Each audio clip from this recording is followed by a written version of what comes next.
100. In there too, man. I tell you, bro, they start dropping the weight of the gloves.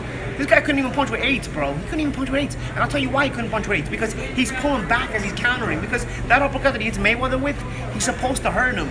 But you know why he doesn't hurt him? Because he's already stepping back as he's throwing it. Because he has no balls. Because the counter punching takes balls. You have to hold your ground. Right? You have to hold your ground counter punching. If you don't hold your ground, you get nothing on the shot. He slapped like even, a girl? yeah, he slapped like a girl. He even winces like a girl when you hit him with her body. But the problem is he has no balls. Even like people are like, oh man, because when I was in there, I was like, why does this guy not hit hard? And everybody says he's hitting so hard. Why is he not hitting hard? Because when you start watching him, he has no balls. You have to actually have the balls to stay in there. A real fight is maybe MMA. It's maybe this. It's maybe this. Whatever you think it is, mano a mano boxing. That's why people die in this shit, bro. It's all strikes, bro. It's old school mano a mano. Go and do it. Go and handle yours. You know what I mean? But you gotta have balls. You can't grab and hold and kill time. You can't go you can't lock them up in a guard. And I'm not disrespecting MMA fighters because there's a lot you can do in the guard. But what I'm saying is you have less options to kill time in a boxing fight than you do in a mixed martial arts fight. There's various methods of killing time in a mixed martial arts fight.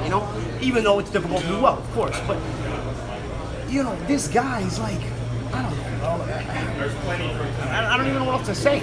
You could probably articulate this. I mean, me and you are both from New York. When a fight broke out on the playground, it was standing up, and if it went to the floor, older dudes would come and pick you up and actually get you off of the floor. Yeah. Or if you start kicking, that was like some bitch shit. Yeah. Like from New York. I don't know about everybody else. So like because usually guys don't know how to kick. Maybe Conor knows how to kick and get there. But again, you get somebody, and then you got friends jumping in. I mean, it was a playground. You had friends jumping in.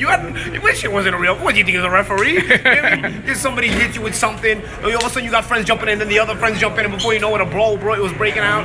And then who used to hide weapons? What about inside Brooklyn? In my cousin's name, they used to hide weapons in the bushes in the park in case everything ever broke out. The pipes would come out and the bats would come out. Get the fuck out of here with this real fight bullshit, man. I mean, all of this shit is within rules, within a set of rules. Don't tell me this real fight bullshit. I just remember after school in the handball course. That's what it was for us, right? Everybody would talk about it like some guys you'd meet at the handball course for a fight. That's where it would take place. Let me ask you a question. You think if he fights, let's say Nate next, you think he'll show up at that fight just to make your face there known, or? I don't know. I mean, we'll see. I know Al Haymon's talking with Dana White.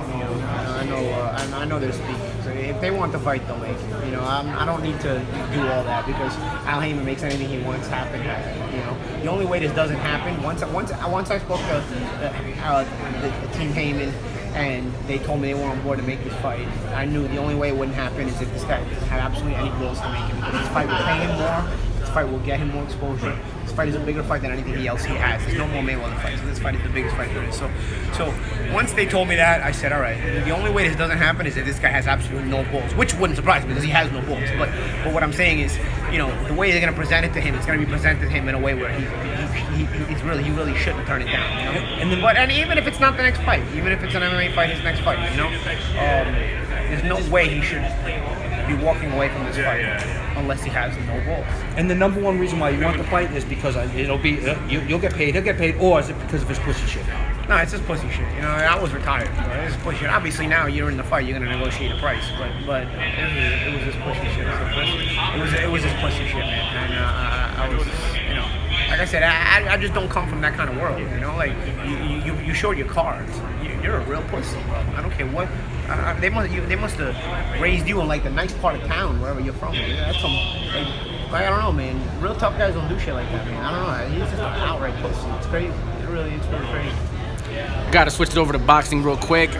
There for Brooklyn to the world. Spence and Thurman, they're right next to each other. From your point of view, what was that energy like? Was there tension? Did you? You're good at reading people. I saw, they were looking at each other. They always sizing each other up. Those two guys know that they're tops of that weight class, and they're gonna have to see each other very soon. And it's a lot easier when you're on the outside of it. Don't feel that pressure. You can just analyze the pressure instead. You're not a part of that pressure. And that's basically what it was. I think both guys are chomping at the bit to get back in the ring. Both guys are feeling themselves as welterweight champions. But I think both guys also know that eventually they're gonna be fighting, and the world is gonna be waiting for them to fight. That's one of those fights like a Joshua Wilder, Spencer and Thurman. Those are fights that should always get that crossover appeal. As long as you market them, everybody will want to watch them. They're just too good of fighters to not be wanting to watch it. It's just a matter of putting the sport up in the forefront and letting people know, and then people having the interest to cover it when maybe they wouldn't usually cover it, and just convincing them that, yo, this is what, if you're going to cover something, these are the ones you want to cover, you know? Speaking about Wilder and Joshua, right? So you have Wilder, who's got more pro fights, and you got Joshua, who got the knockout against a future Hall of Famer, Klitschko. Early on, and that maybe a fight you're going to call, so I know maybe you can't give your opinion, but do you like somebody right now? I think both have great advantages. You know, I think Joshua's more overall set in his style. He's more calm and he's just more fundamentally sound, and I think that's a big advantage.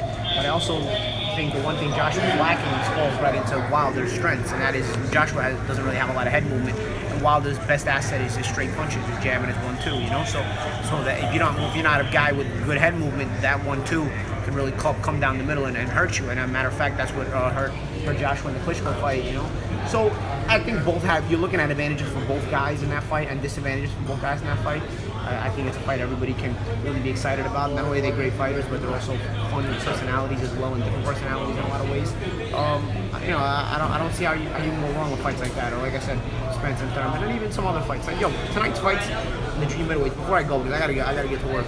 Tonight's fights is this big situation. There's a key situation. One of those instances where the junior middleweights have too many good fighters, but not enough stars. So this is a card where guys are excellent fighters. I mean, a weight class. I don't know that I've seen a weight class this stacked. It's kind of like a solid top 10, top 15 this weight class. Like, it's crazy that there's this many good fighters in this weight class. Even guys that you forget about are in this weight class, you know? Like Demetrius Andre, you know? So, there's not enough stars here, but just because they're not stars doesn't mean they can't fight. This is a really, really good card. And sometimes star power it doesn't live up to the talent a fighter has. It doesn't mean he's not good just because you don't know about him, you know, just because you don't hear enough about him. And tonight's fighters, a lot of them are a big example of that. If somebody gets the big KO tonight, maybe they can stand above the rest of the pack, right? It's hard to get the KO when you fight a tough fighter. That's true. Appreciate you, Paulie. Go, guys. I'm gonna get fired. I'll see you. Thank you for your time, Paulie. You got Wilder? Had Juan rolling on him. Yeah. Okay. Yeah.